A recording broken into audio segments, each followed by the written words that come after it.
Horror films aim to scare the pants off viewers everywhere. To achieve this goal, the performance of the actors is imperative. By giving out a good performance, they bring their characters to life and convey the emotions required from the page.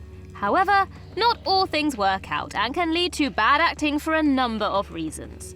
There are cases, however, when bad acting ends up ironically benefiting the movie. This happens when the actors give a performance memorable for all the wrong reasons and end up adding a unique charm to the film.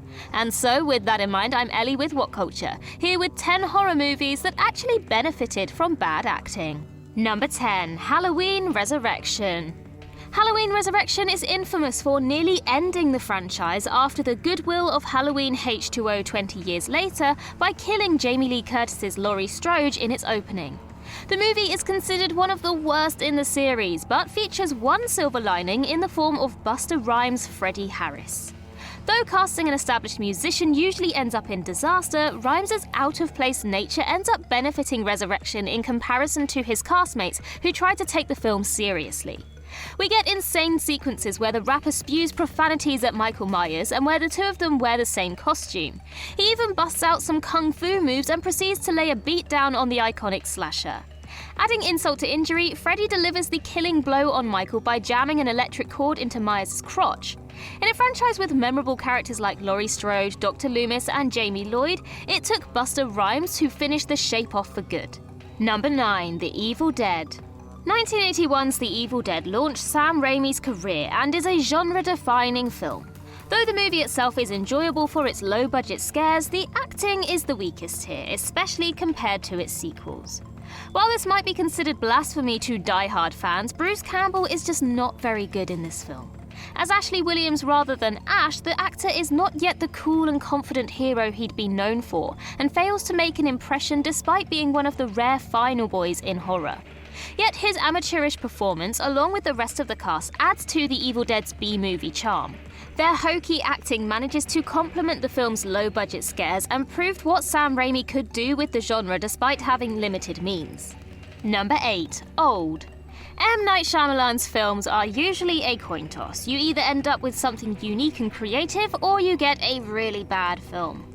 Unfortunately for audiences, Old falls into the latter category, which is a shame because the premise is really interesting. A group of people trapped on a beach that rapidly ages them sounds like instant gold, and yet the film is filled with stilted and wooden acting that makes for an odd experience. Numerous lines in the film are intended to scare audiences, but end up simply being funny due to the actors' delivery of them. We see this from Rufus Sewell's movie trivia monologue in the middle of an operation to Ms. Sedan's dull surprise at seeing a recent corpse turn into a skeleton. And while the dialogue itself can be clunky and unwieldy, the actors' weird and stilted delivery makes entire scenes more bizarre than they should be. But the bad acting combined with Shyamalan's unrealistic dialogue has led to Old being compared to his works on The Lady in the Water and The Happening. At the same time, the oddball performances of these actors manage to add their own off-kilter charm to Old. Number 7. BloodRayne. Uwe Boll is no stranger to infamous video game adaptations, but his work on BloodRayne remains iconic due to the actors he chose. You'd think that getting A-list talent means a sure win, yet Boll miraculously manages to make these famous thespians look like amateurs.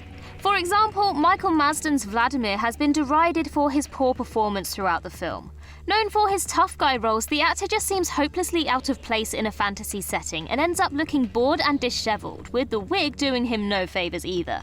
His death scene leads to hilarity as Mazdon shows no sign of emotion even in the face of certain doom. Casting Michelle Rodriguez as a British woman is another WTF choice. Despite being famous for action movie roles, the actress is just not equipped with playing someone not American, which leads to one of the worst attempts at an English accent since Keanu Reeves in Dracula. And the madness keeps on going as BloodRayne features actors like Billy Zane, Meatloaf, and Sir Ben Kingsley giving oddball performances. But because of how distracting and poorly cast they are, it makes BloodRayne memorable and asks the question of how Boll got them in the first place. Number 6. Sharknado.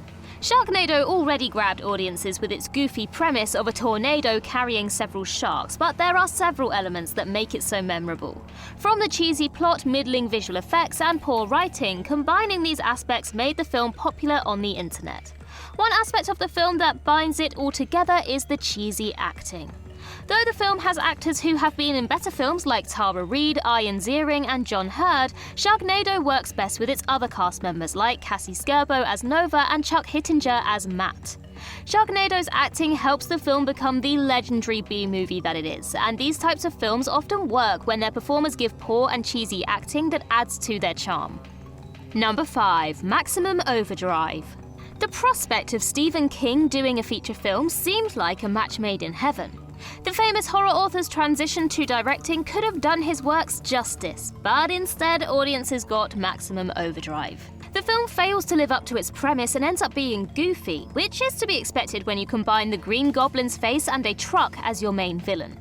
Though the movie ended up being a disappointment and ended King's directorial career as quickly as it began, it does have some memorable moments due to its unintentional comedy, particularly in one infamous monologue.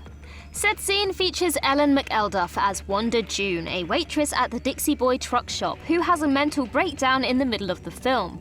She shouts, "We made you!" multiple times, then starts doing odd poses until eventually she jumps up and down like she's on a trampoline. Though Wanda's breakdown is meant to embody the horror of seeing man-made objects turn against humanity, she conveyed King's inexperience as a director instead. Number 4. Troll 2. Troll 2 was a horror film that found new life when it became infamous across the internet. One of its biggest memes is the terrible dialogue due to the poor English localization done by its Italian writers. Now, everyone's talked about the movie's countless flaws, but Troll 2's crowning moment has to be Arnold's famous scene. The character witnesses a girl get dissolved and eaten by goblins, the film's primary villains. As he watches in horror, he utters the iconic lines, "They're eating her! And then they're gonna eat me! Oh my god!" and is transformed into a tree. There are many things to say about the scene. 1. The dialogue does itself no favours, with Arnold basically stating the obvious to the poor audience. 2nd, his acting goes off the rails, especially when we get to the oh my god part. And finally, the cherry on top has to be the fly that lands on Darren Ewing's forehead during the scene.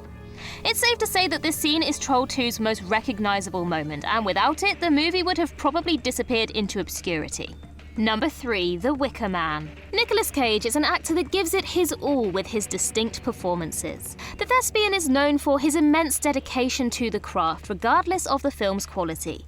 This is best seen in the 2006 remake of The Wicker Man. Cage plays Edward Malice, a police officer who arrives in Summerisle to find his daughter.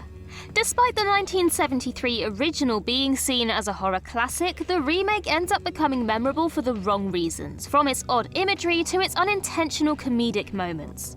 Though it's unclear whether director Neil LaBute intended the film to go this way, Nicolas Cage gives an exaggerated performance that makes The Wicker Man hard to take seriously, which is best seen during the bees scene. Despite only being in the extended cut, Cage's acting as he is filled with CGI bees has been featured in numerous YouTube videos and has become a meme. His over-the-top screaming and body language are the stuff of legend and turned The Wicker Man into an internet favourite. Number 2. Silent Night, Deadly Night Part 2. Silent Night, Deadly Night Part 2 is a film that should have disappeared into the annals of history. Though its predecessor garnered controversy for its violence, the sequel is notorious for using stock footage for half the film's runtime in order to cut down costs. But despite its tiny budget being front and centre, Silent Night, Deadly Night Part 2 is best known for Eric Freeman as Ricky Caldwell. The brother of the original killer in the first film, the role was recast and given to Freeman as the previous actor became too old for the role. This decision would allow the movie to be remembered for years as the actor chews the scenery at every opportunity and is so over the top as the movie's villain. The actor turns every piece of dialogue into comedy gold due to his delivery, while his eyebrows constantly move whenever he speaks. Freeman blames the lack of direction for his performance, but let's face it, the film wouldn't be remembered had he been half decent.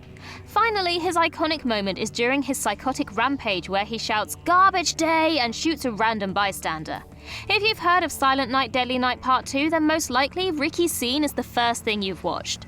Number 1. The Happening. The Happening is considered one of M. Night Shyamalan's worst films and showed how far the director had fallen despite his promising start. It also shows the filmmaker's ability to take credible talent and transform them into awkward, bumbling actors. Case in point, Mark Wahlberg. The former rapper proved his acting chops with his then recent role in The Departed, which earned him an Oscar nomination. Unfortunately for Marky Mark, the happening washes away all goodwill from that part with his baffling and alien turn as high school teacher Elliot Moore. Casting tough guy Wahlberg as a science teacher is odd enough, but the actor makes Shyamalan's oddball dialogue into something special with his own weird line delivery that is stilted and inhuman. He talks to plants, randomly sings Black Water by the Doobie Brothers to prove he and his companions are normal, and of course, he says, "What? No!" when accused of trying to murder an old lady in her sleep. Of course, the actor isn't completely to blame, as Shyamalan's terrible dialogue would be a challenge for anyone to get through. But Wahlberg gives a performance that is both enthusiastic and unenthusiastic, which, when combined with the lines given to him, turns the happening into an unintentional comedy. And that concludes our list. If you think we missed any, then do let us know in the comments below. And while you're there, don't forget to like and subscribe and tap that notification bell. Also, head over to Twitter and follow us there, and I can be found across various social medias just by searching Ellie Littlechild. I've been Ellie with What Culture. I hope you have a magical day, and I'll see you real soon.